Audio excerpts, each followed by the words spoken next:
Bob Hamman needs no introduction. Welcome to our podcast, Bob. I'm so fascinated by the Dallas Aces. I would love to know about your experience there, how it got started, and what that dedicated training was like.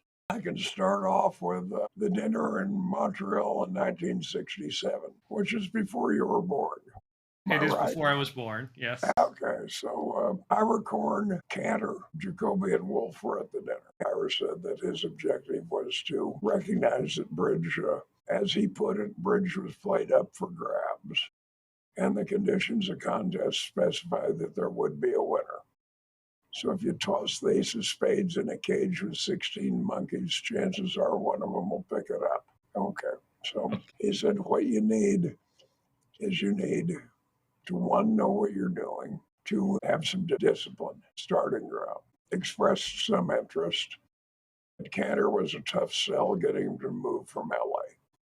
And I was sort of nibbling at the edges. I really wasn't sold on the cast of characters because they had Wolf and Jacoby, and really nobody else identified. They mentioned a couple names. Chuck Berger was one of them, et cetera. So this summer of '67, they're just sort of wondering what they were going to do, and they finally had recruited Goldman Eisenberg and Mike Lawrence, and they were looking for an additional player. And in the summer, they started out five-handed without a sixth, and that was in early 1968. Summer 1968, they come to LA to play a challenge match against what were deemed to be the LA All-Stars, and we beat up on them pretty badly. And I thought to myself, these bozos will never win a local duplicate. Little bit on the harsh side. I just wasn't interested. I wanted to win a world championship, and I didn't think this was the path. Fall of 1968, they play us in the trials, and it was a pairs trials at that time. Eisenberg and Goldman made the team. Wolf and Jacoby were close, but when we played Wolf and Jacoby, they really impressed. I mean, these guys were, I said, my God, this thing is working. Okay. So you could see In better. a few months, they had gotten better. I indicated to Korn that I was reconsidering my position, and he said, okay. Cut a deal with him that I was in the insurance business, and I'd have some easy business dealing with his mini conglomerate, and the married guys were getting $1,000 a month, princely son. The single guys were getting $800 a month, plus, of course, their expenses. The training took place in Korn's garage, but one of the things is the discipline was really not all that there. So these guys would show up at 9:30 or 10 in the morning or whenever they felt like it. And by noon, they were exhausted from the strenuous workouts. And they would adjourn to Malcolm Brockman's place where they would play backgammon, swim, and play tennis. This is not calculated to get a good result out of bridge. Korn, recognizing what was going on, hired the key guy to the damn deal, which was Joe Musumeci, who was a retired Air Force colonel, and essentially he'd have none of this bullshit. So suddenly the discipline got better. And even though I had joined the team and Lawrence and I had a few kinks and the team wasn't all that good, in the spring of 1969, we lost to Soloway's team in the Vanderbilt. By summer, it was a different story. We totally crushed the field. The closest match was 90 some odd hips. What do you think happened between the spring and the summer?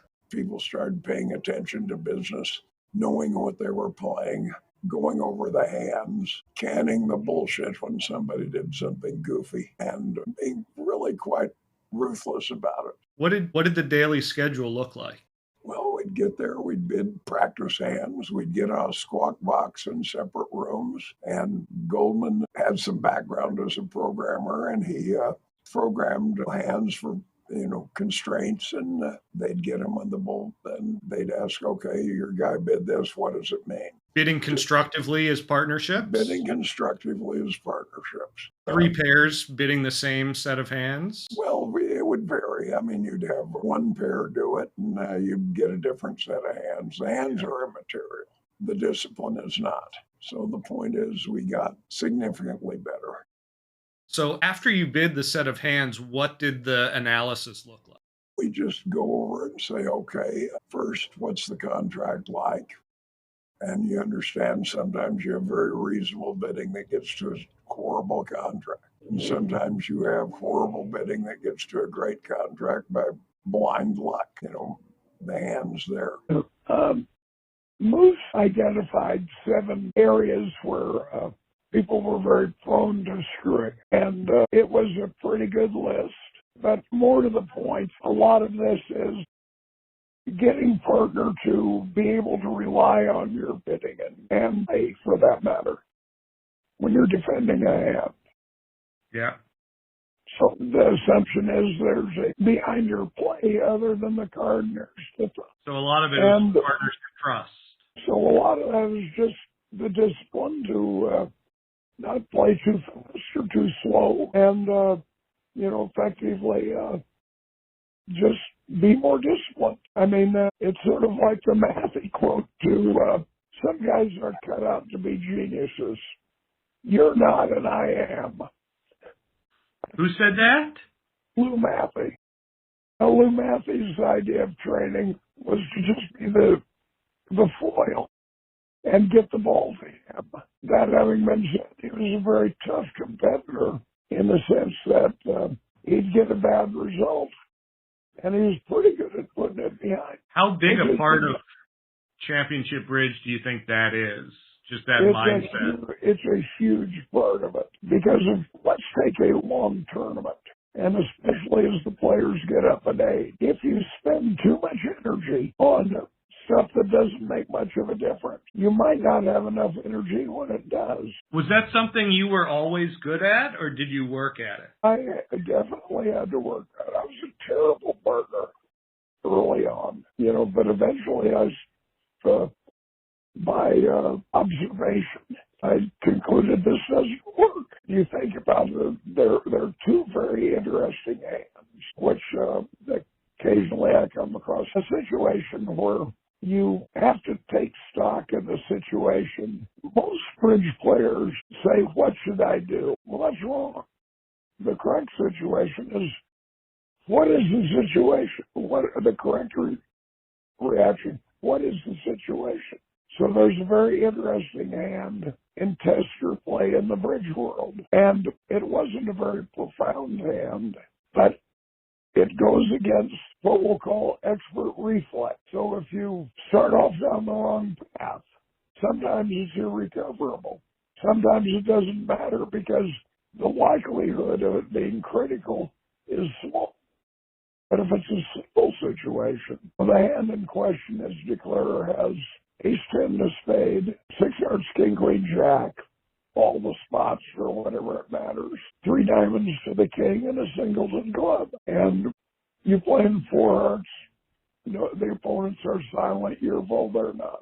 Opening lead is a trump, dummy hits, queen, 3rd of spades, ace-10, 9, 4th of hearts. You have the king, 3rd of diamonds, dummy has the ace-jack, 4th of diamonds, and doubles and club. Seems straightforward. So that's just what people do. The right play is to play the ace-king of diamonds and then exit with a club, which is a bit counterintuitive. So what happens?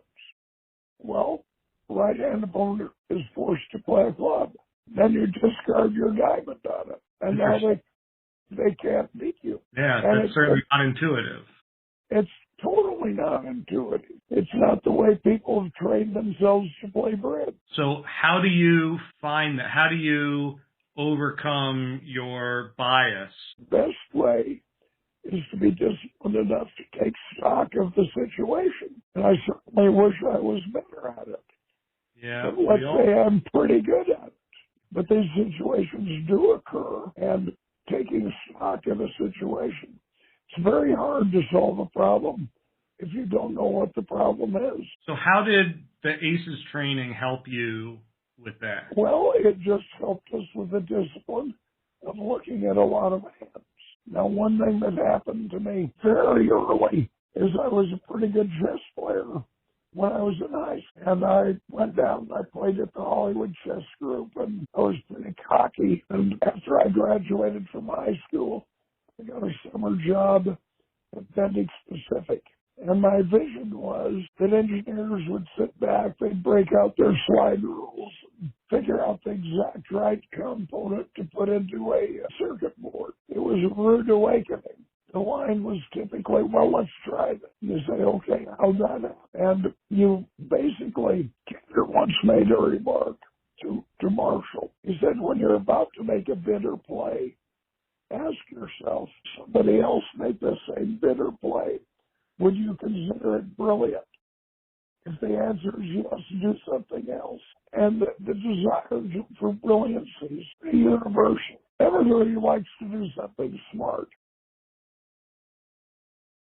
Your objective is to improve your result, and sometimes you will, sometimes you won't.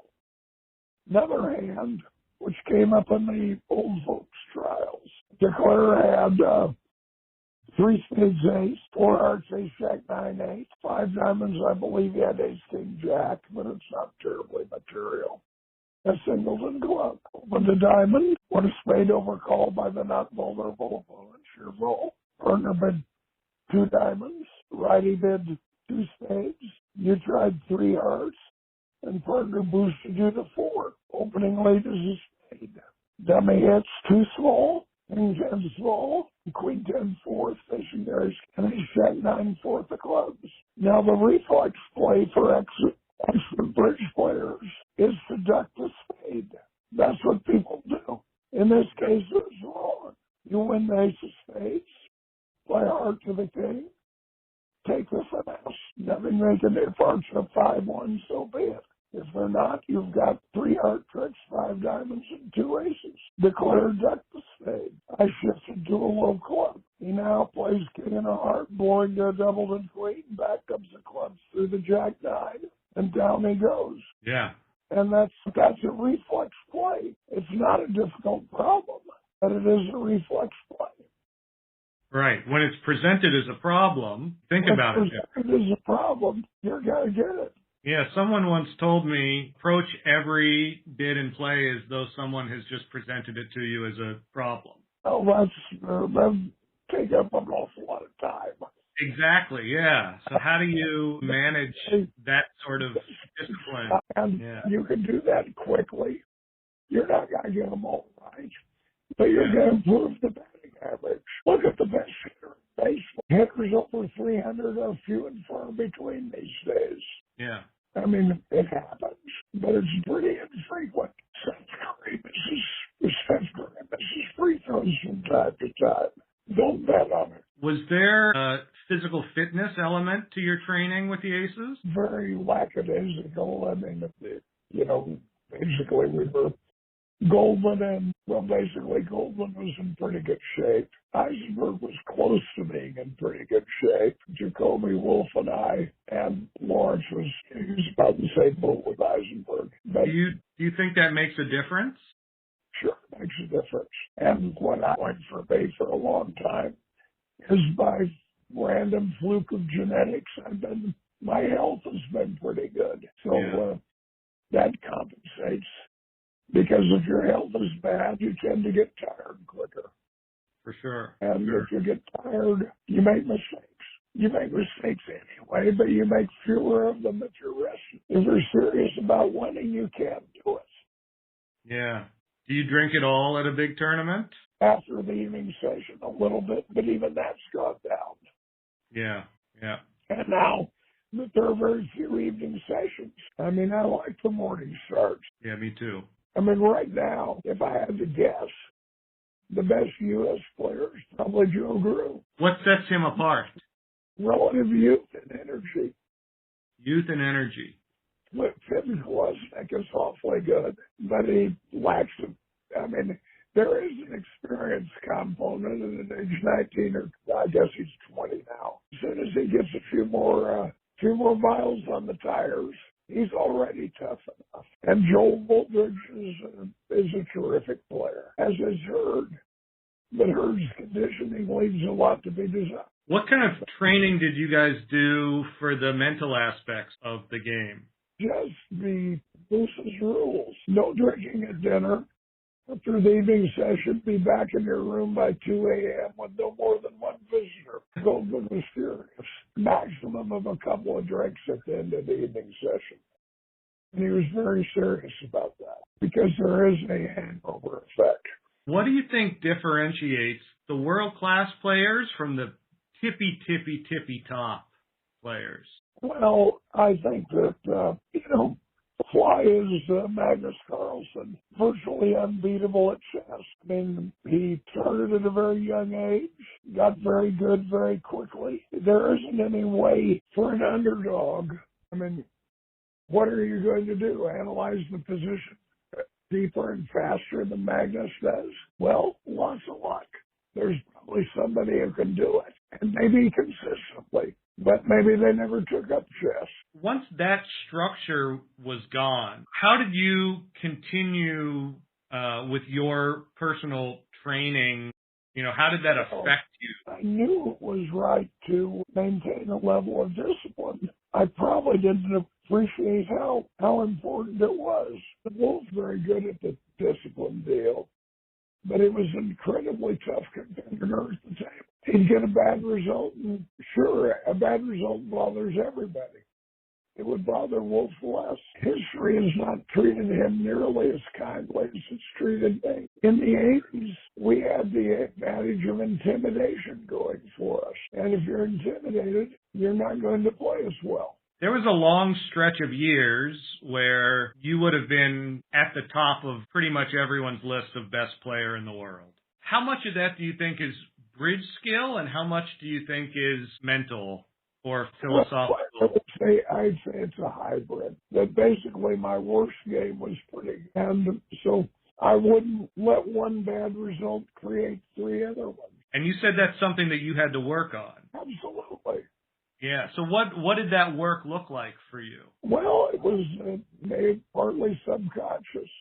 I got a great birthday card once. It said, "Forget about the past. You can't change it. Forget about the present. I didn't get you one." Well, the point is, you've got to deal with the present. You cannot change the past. Throughout your career, what have you done between big tournaments to keep yourself sharp and keep your game up? Well, for years, when I would be in London, I'd cut into the money bridge game. Why do you think money bridge is a good training ground? Well, the duplicates at the regional level is a notably bad training ground because anything you do is going to work against 70% of the opponents you play. They're enthusiasts. Wilt took up bridge in his old age. I guess he wasn't very good about it. I found out that he had accumulated 11 master points.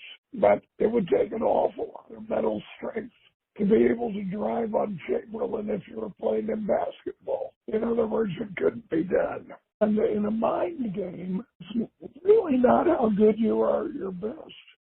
It's how bad you are at your worst. Yes, so many of us have that moment where we lose our mind. We miss a spot card. What you try to do is, it's human nature that even the worst scoundrel doesn't want to think badly of themselves. And it extends, they have a rationalization for whatever they do, be it a horrible act or simply making a mistake. Try to rationalize, was it a mistake? Well, you really don't care. You have to be very clinical about it. If it was a mistake, okay, is there a way I can minimize the frequency of this type of mistake going forward? The difference between an advanced player, an expert player, a world-class player, a lot of it is consistency. Just how often they make these stupid things, these stupid mistakes. How do you think you develop that skill to keep the concentration and the consistency better? Well, the point is some of it may be just dumb luck, that you were in a position to make the observations. And you look at great inventors that probably didn't figure it out from scratch. So my project this year is to see what it would take for someone at my level to get to the next level. And my level right now is I'm a good player. I've won a national championship, but not one of the big ones. And, I expect first place most of the time, somewhere along the line when you win, You needed some luck. For sure. And a lot of that is random Yeah. by definition. But I know that there's a level above where I am. Like, there's a level above where everybody is. yeah. And so I'm just wondering if I am willing to make the commitment to get better, Well, what should that training program look like? Basically, the practice is until somebody figures out some better procedure, I'm telling you now, would have a pretty good chance of having some utility. You're still going to need good teammates, a good partner, and luck. I mean, basically, another analogy I use is 60,000 years ago, guys wandering the plains of Africa, and he's very thirsty, and up ahead is a water hole, and he's really thirsty. So he runs down to the water hole, and he forgets to check for lions. Well, if there are no lions there, he may leave some descendants. If there are a few lions there, too bad. Yeah.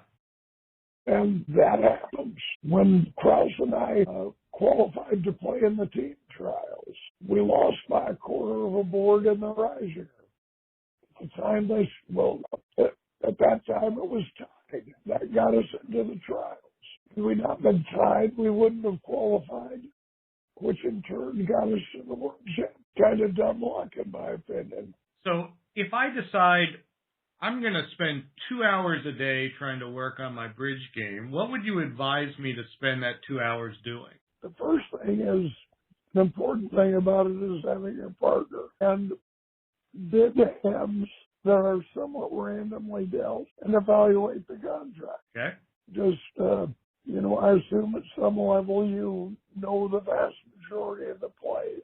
You might look at hands that other people have played and look at them dispassionately. Okay. What is your routine at a big tournament? What is your day? My routine at a big tournament, so if I'm a fossil, go to sleep early, wake up way too early, and I try not to, the delusions of playing 4 sessions a day in a knockout are just, they're delusions. Don't try to do it. There are too many miles on the speedometer. What do you think is the best way to analyze results? So like after the tournament. Well, first place, you're going to be very dispassionate about it. Passionate. Just don't care who did it. It doesn't matter. Look at it and say, okay, this is what happened. Was it avoidable? And I'm not talking about avoidable by jumping through hoops of fire. Did you blow a routine play? Yeah. Everybody's going to fuck up the hard ones. Don't blow the easy ones. That's good. Or blowing the easy ones. What do you think are the biggest differences in bridge today since when you started playing? Well, first, it's played at a much higher level. The bidding's more sophisticated. The tools are better. I mean, the level of play that won 50 years ago would be in deep trouble today. And where do you think that came from? How did we get so much better? Just trying things out, thinking about them. When you hit let's say you got a great result on a hand. Could have been good, you could have been lucky. And I'm not talking about a slam that makes some 3 finesses. I'm saying in the bidding, was I in a position to know whether it was a good undertaking or a bad one? No, this has been fantastic. Thank you so much for your time, Bob. I really appreciate it. Great talking to you as always.